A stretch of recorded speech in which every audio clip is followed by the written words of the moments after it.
Hi everyone. Today we'll be looking into this React server components.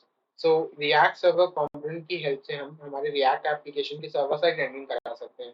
So जो भी component हमारे server component होगी उनकी सर्वर साइड रेंडरिंग होगी and rest of the component की client side rendering होगी. जो क्लाइंट साइड कंपोनेंट होते हैं उनकी एक मेन फाइल होगी bundle.js फाइल जो हमारा बंडलर क्रिएट करेगा. सो वो जो bundle.js फाइल होगी उसमें हमारे सर्वर जो कंपोनेंट होंगी उनका जावास्क्रिप्ट फाइल इंक्लूडेड नहीं होगा. सो जो बंडल का साइज रेस्पेक्टिवली रिड्यूस हो जाएगा क्योंकि कुछ कंपोनेंट हमारे सर्वर साइड कंपोनेंट होते हैं, राइट. सो ब्राउजर को इस bundle.js को लोड करने के लिए कुछ टाइम लगता है. सिंस हमारा बंडल का साइज कम हो गया है, नाउ ब्राउजर को वो टाइम कम लगेगा, सो इससे परफॉर्मेंस इंक्रीज हो जाएगी.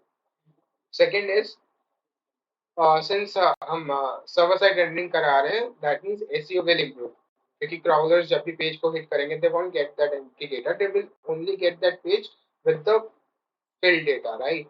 So SEO will increase. Yeah, that's it everyone. All now